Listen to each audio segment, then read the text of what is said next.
Assalamu alaikum wa rahmatullahi wa barakatuhu. In this lecture, we're going to talk about what every single man needs to know about women. How do women think and how are they different from men? So, point number one. Women need reassurance that they are always loved.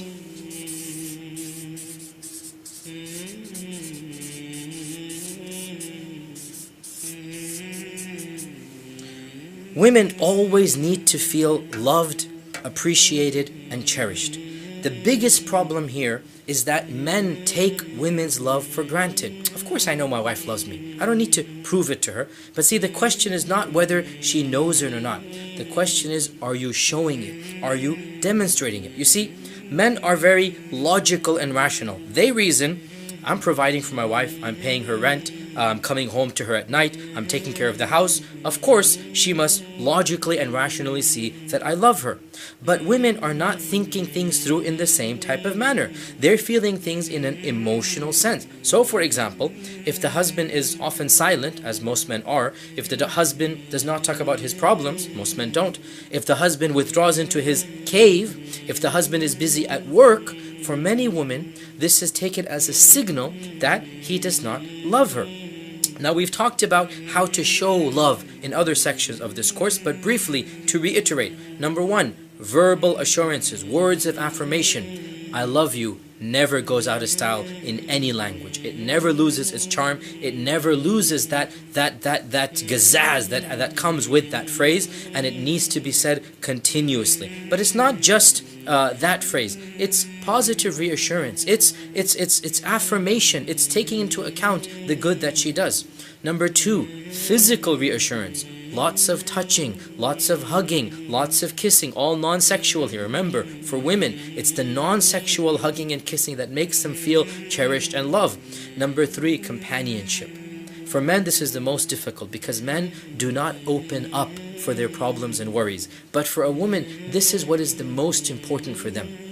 So open up and show you're a genuine companion to her. Tell her your fears and worries and expect her to tell you hers. This is really what a woman wants, that emotional connection with a man. Also realize that when she is emotional, don't just walk away into your cave. Just listen. You're the man. Try to keep your cool as much as possible.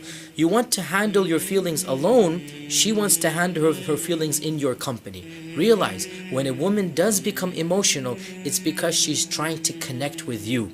When you become emotional, then generally speaking, as a man, you want to walk away from the scene of the crime, if you like, or the scene of the sword, of the tension. You want to go into your man cave. But for a woman, walking away at a time of argument is seen as if a rejection for her companionship. If you want to, you can tell her, honey, I need to calm down. Let me think things through. We'll talk about this in half an hour, in 1 hour. That's fine. You don't have to be there. But whatever you do not just turn your back and walk away. That's the worst thing you can do in an argument. If you cannot resolve it, right then and there, tell her when you will resolve it. And try your best to keep your cool, because realize, for women, being emotional does not have the same connotation as it does for a man. For women, it's much more natural to be emotional, much more natural to be agitated and whatnot. For men, to be emotional and agitated really is asking for trouble, and therefore do understand, take it in stride, and try to resolve any conflict at the time or at a time that you set.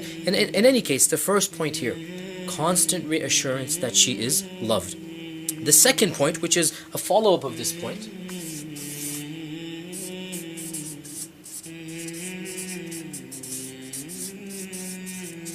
thought process. By this I mean, women think very differently than men. Now, most men believe that women are emotional creatures. Now, there might be some basic truth to that statement, but this is a cliched statement. But what does it mean that women are emotional? Well, one of the ways that this translates into is that a woman's thought process is different than a man. Generally speaking, a man focuses on one primary thought at one time. He solves it and he moves on. And unless he's in a really bad mood, generally he can ignore other issues. He can ignore other emotions and get his work done.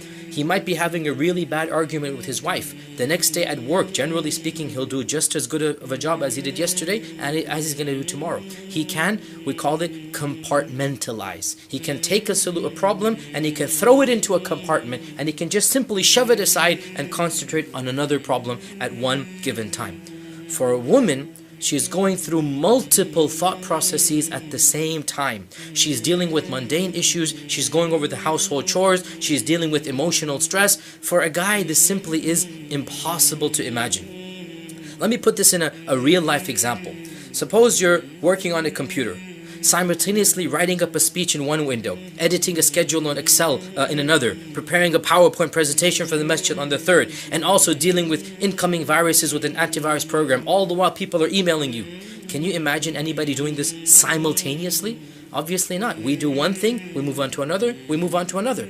You need to understand, for women, they truly can multitask. Let me translate this into daily experience. I'll tell you myself. And I don't mind, taking the joke on myself here.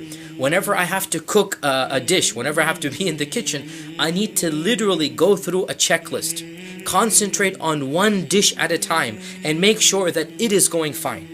If I decide to multitask, for example, check emails while the food is cooking and take care of the kid and prepare the dessert and take for the bread, believe me, the meal's not going to be cooked. I just cannot do that. Yet my wife somehow miraculously every day simultaneously manages to do 4 or 5 or 6 tasks at a time, managing the kids yelling and screaming, making sure the house is done, do the chores, do the dishes, do all of the stuff that needs to be done.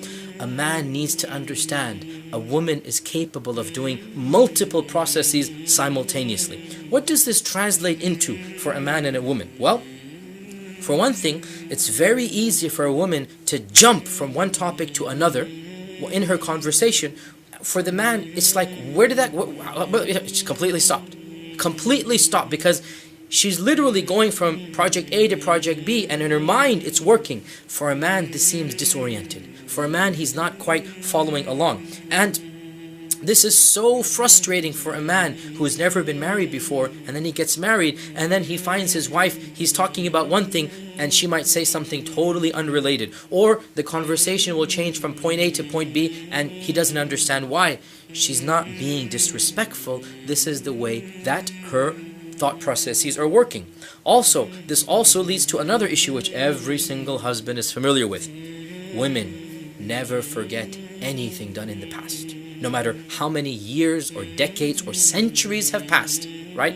It's very common for a past item or a past mistake or a past issue to be brought up.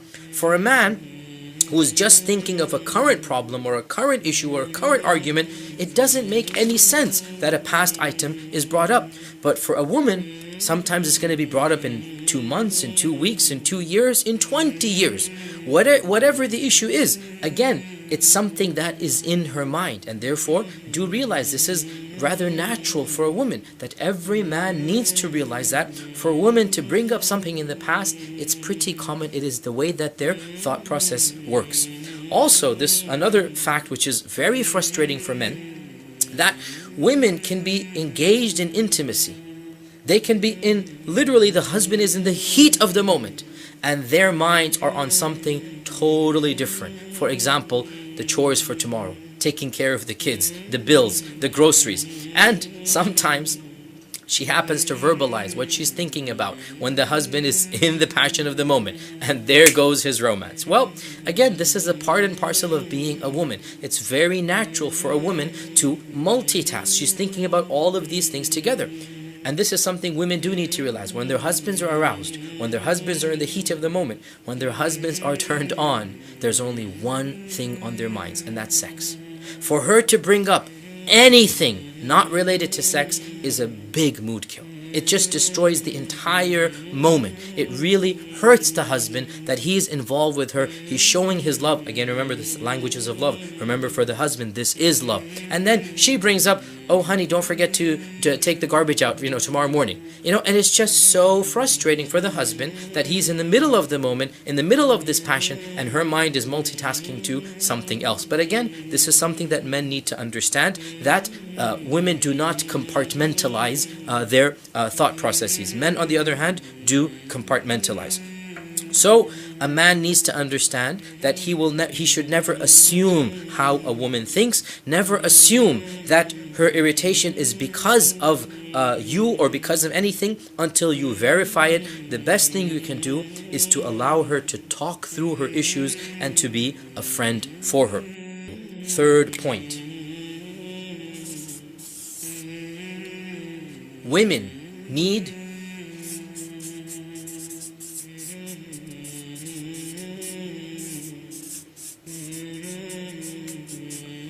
emotional security. We mentioned earlier that a man always feels the need to provide for his family, primarily financially. And alhamdulillah, that's a great and necessary thing.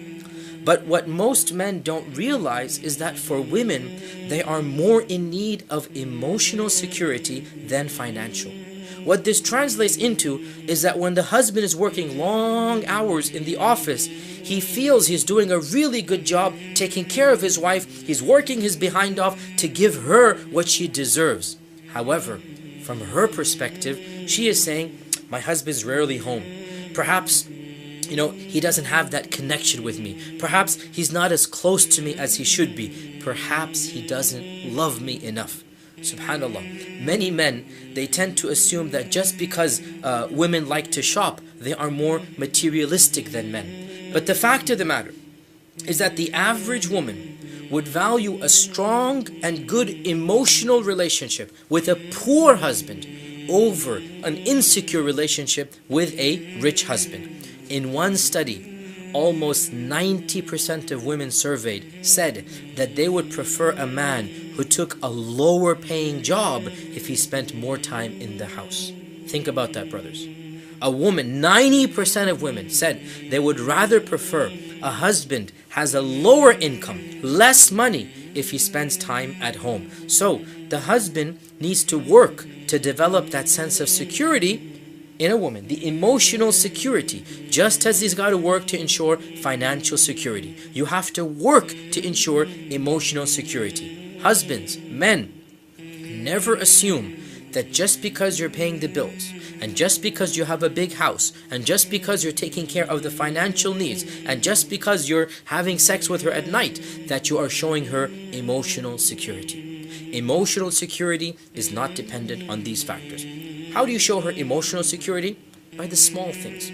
Keeping in touch regularly, texting her, calling her from the office, making time for her, quality time. Every evening or every week, spending some time with her, being an active part of your household, communicating, opening up to her. Even if you're working long hours, remind her that, honey, this is for you. This is for the future of the children. Talk.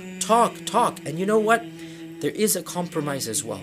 Perhaps she does have a point. Perhaps you are spending too much time in the office. Realize that your family, your wife, your children, they have a right over you as well, as do their finances. Try to find that middle balance. But the bottom line, emotional security. A woman needs to be reminded that she's loved, she's cherished, she's appreciated. And the fourth point, a man needs to know that what a woman really wants is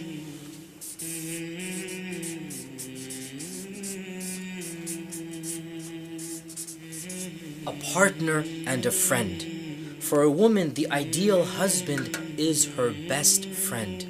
And for a man, that's not necessarily the case, is that he might have a best friend and his wife is not his best friend. That sometimes happens. For a man, he can love his wife to death, but she's not considered her best friend. He needs to realize if he wants his wife to genuinely love him, she does need to become his best friend. For a woman, the ideal husband is a best friend. And what is a best friend? Well, a best friend is somebody who's going to listen with care, who's going to pay attention, who's going to sympathize. And really, and we've been saying this from the very beginning, and this is probably the most common point that is brought up in all books dealing with the differences between men and women. And that is that women want to connect on an emotional level. Simple example of this, men and women talk for different reasons. When a man discusses a problem, he wants to speak as little as possible. He doesn't want somebody to listen for a long period of time. He wants somebody to solve the problem. He's not looking for sympathy. He's not looking for a shoulder to cry over. He's looking for solutions. He wants an answer. So he's going to go to somebody whom he looks up to for knowledge, for inspiration. He's going to say, you know, this happened to me. And they'll be silent. And he'll want a response. Well, you know what? You should do da da da da da. That's exactly why he's speaking. Now, when a woman comes to her husband and she expresses a problem, he naturally goes into man mode, which means he talks as little as possible and he offers direct, explicit solutions to the problem. Well, you shouldn't have done that. You should do that. This is a mistake and this is your solution. This is not the way to deal with the issue. It's a big mistake. The impression you're giving her is that you're brushing aside her concerns. Next time you're in the company of two women, suppose your sister and wife, suppose your mother and her friend. Next time you're in the company of two women, just pay attention to what they talk about and how they communicate. How long they dwell on the same topic. How they seem to say the same things over and over and over again. For a man, it's very frustrating. But for a woman, they'll say the same thing and she will say it and she will say it and she will say it, and a conversation will go which for a man would have taken 2 minutes, might last 20 minutes amongst women. For a guy, it's frustrating. But you know what? That's because you're thinking in male mode, in guy mode. For women, this is their language of communication. A woman wants somebody who will listen to her, sympathize with her, empathize with her. This is how a woman solves a problem. By talking about the issues with the people that she loves, by allowing her emotions to come out, and to come out, and to come out, and to have those emotions recognized by those whom she loves, by her listeners. For women, it's not that the issue is bothering them. It's the emotions that the issue has generated. Men are different. Men don't talk about the emotions. Men, they want to ignore that. It was embarrassing. They want to ignore that. They want to talk about the issues. For women, it's the emotions. I felt hurt. I felt humiliated. I felt. This is the point.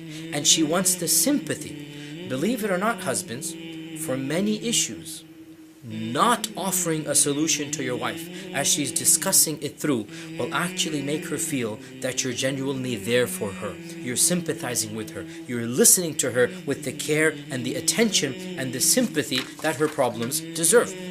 And of course, this is where it does get complicated for men, because frankly, and I'll be very honest here, men find it very difficult to listen to these types of conversations for that long. Something that they would say in 2 minutes, a woman might say in 10 or 20 minutes, and it's very frustrating, and that is why inherently after 2 minutes they just turn off. And this is a problem. So the TV is on and the wife is going on about it and on about a problem she's having, and the husband will pretend to pay attention, yes, and assume that he's doing his job. I'm afraid that there's just no getting around it. Husbands, you're going to have to learn to listen. And I mean genuinely listen. That means turn off the television. Give her your full, undivided attention. If you can't do it at that time, tell her, honey, I really need to finish this news. If we can talk about this over dinner at 8 o'clock, whatever the time might be, that's the time we'll do it. And then honor your commitment. But you have to give her time. And you have to simply sit there and listen. And another way is, when she's finished talking, ask her, do you want me to give you a solution, or do you want to think about it for a while? Because husbands genuinely are confused. Because husbands want to go into solve problem mode. They don't have empathize mode. They just want to solve the issue right then and there. And they don't realize, for women, it might not even be that they want the problem to be solved. They just want sympathy. They just want a shoulder to cry on. They just want a friend to understand what happened to them. And so they genuinely need to sit there and listen to their wives about the issues that happened to them. Another way is to understand that your job as a man is not to try to talk them out of your feelings. It's not to try to talk them out of the way they felt, but merely to sympathize with those feelings and to understand those feelings. Whatever you do, don't tell her she's overreacting. Don't tell her she's over-emotional. Don't ever tell her she's going through PMS. These are just big no-nos. You don't do that. Don't tell her that, you shouldn't be feeling this way. Don't question her side of the story. Just listen. Try to see it from her perspective. And after she's done, then ask her, do you want me to help you think of a solution? And always sympathize with her. So for example, if she was hurt, just hug her, hold her hand and say, yeah, that must have been very painful. Or how could she have done that? Just sympathize. That's the first stage. Problem solving will come. But the first thing you have to do is to be a friend to your wife. And that's something that honestly men do find very difficult. But if you want a genuine relationship with your wife, you're going to have to learn to be friends with them, to be companions with them, to open up to be a genuine life partner. The next point. For women,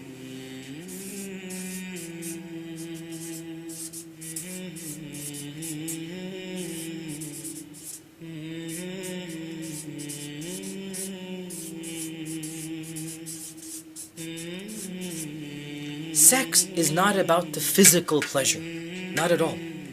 The primary motivation for sex is emotional. Men have a physical need for intimacy, and that's why they pursue it, and they go after it, and they initiate it. Women, on the other hand, don't have the physical urge as much as they have the emotional urge. And this is, of course, the general rule. I mean, frankly, let me be blunt here. The escort services, who's servicing whom? The pornography industry, who's servicing whom? It's women servicing men's desires. It's very rare to find the other way around. It's men who desire the physical. What do women want? Romance novels, right? The Hollywood movies about relationships. This is what women want. That's what their stimulus is appealed by. And that's the point that we need to understand. For a woman, sex is about the emotional connection and not necessarily about the physical connection. Therefore, men need to understand that if a woman doesn't feel like it or doesn't get as enthused about sex as you do or makes excuses to get out of it, it's nothing to do with you and your performance. Don't take it personally, and don't assume that your wife is any different from any other woman. The problem comes, and I've said this so many times before, when a guy's in love, he automatically wants to have sex with the woman he's in love with. For a woman, being in love means she wants to emotionally connect. And sex is a secondary thing. It's not the primary thing. And we mentioned in our class that a woman's arousal is not like a man's. When she says she's not in the mood, she really is not in the mood. She's not inventing an excuse. It's just that, sexual pleasures are not on as high their list of priorities as it is on a man. A man needs sex. He needs intimacy to unwind and relax. A woman, on the other hand, after a long day of work, after taking care of the kids, after yelling and screaming, really the last thing she wants to do is to have sex. That doesn't relax her as it relaxes men. She'd rather just curl up and go to sleep. She'd rather sit with a novel and drink some tea. And men need to understand it's a natural part of being a woman, that sex does not relax the way that it relaxes in men. Sex is more about the emotional connection than it does about the physical. Now, this doesn't mean that men should now feel hopeless. One of the purposes of our class is to create the ambience, to make the woman aroused, to make her feel sexual, and that's through the languages of love. A woman is aroused when she feels wanted, when she feels pursued, when she feels her husband notices her, vies for her attention, when it's obvious that she is desired. She is not aroused by visual stimulation. Believe me, if a man comes home and takes his clothes off in front of his wife, the wife will literally want to puke. Say, ew, that's disgusting. Whereas if the man comes home and the woman takes her clothes off, this is the man's dream come true, right? It's a wholly different attitude towards the physical element of sex, and by now it should be very clear, and I'll say this as bluntly as possible. How you treat your wife in the kitchen will translate into how your wife treats you in the bedroom. It's as simple as that. The sixth point.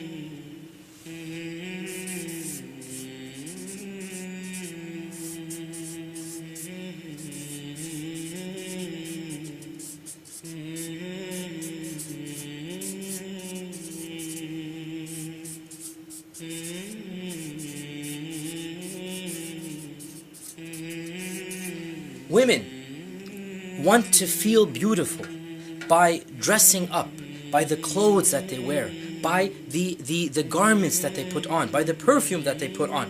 And Allah Azza wa Jal Himself says in the Quran that أَوَمَا يُنَشَّأُ فِي الْحِلْيَةِ, that He's talking about women, and He goes that this the woman who is raised up in an environment of adorning herself, it's in the nature of women to accessorize. What does accessorize mean? Put on makeup, put on earrings, put on jewelry. And when she does this, then husband or man, you need to realize that she's doing this in order for you to notice her, in order for you to show your attraction and appreciation. It is one of the worst crimes you can do as a husband, that when your wife changes her hairstyle, you don't notice it. When the wife dresses up, you don't comment about it.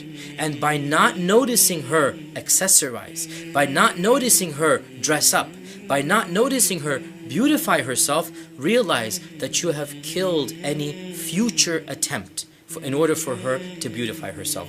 Men, you need to take a mental notice when your wives dress up and when your wives change their appearance. And the flip side of this, never ever stare at another woman in your wife's presence. Of course, you shouldn't do this anytime. Allah Azza wa Jal has not allowed us to do this. But wallahi, brothers, even non-Muslims who don't believe in Allah realize how crude and how vulgar it is to stare at another woman right in front of your wife. You're destroying her self-confidence. You're destroying her love for you. Also realize that it's simply undignified. It's simply not going to get you anywhere to crack jokes about a second wife in front of her. I'm not making fun of the concept of a second wife. What I'm saying is, do you really think your wife is going to love you more? Do you really think that's going to make her appreciate you more if you casually throw in every second sentence a joke about a second wife? That's not the way to do it. And our Prophet ﷺ never once joked about another woman, even if he married one. He didn't crudely throw it as a taunt every time something happened. That's not the way of a gentleman. You need to show your wife that she is the most important, the most beautiful object on earth. And that's not going to be done if you stare at other women. And the final point that I want to mention,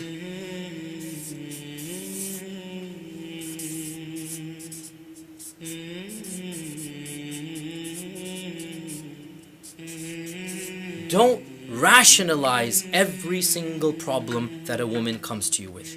Remember, for a woman, it's emotional more than it is rational. One of the biggest differences between men and women is they want to think things through without any emotion. Just the cold, hard, bare facts. And that's not why the woman is coming to you. She's coming for empathy and sympathy. Don't view this as being any better or worse than you. It's just the way that Allah subhanahu wa ta'ala created her. And that's exactly what our Prophet ﷺ referenced. That, look, you cannot get a woman to think like a man. He said in that famous hadith that a woman was created from a rib, and a rib is crooked, and the most crooked part is the highest part. Now, this is a long hadith about what this means, but the bottom line is the Prophet ﷺ is saying, you cannot make a woman like a man. If you try to do it, you're going to break her, and breaking her means divorcing her. You have to benefit from her as she is, which means emotionally, physically, physiologically, psychologically, emotionally, she is different from the man. In conclusion, brothers and sisters, men and women, husbands and wives,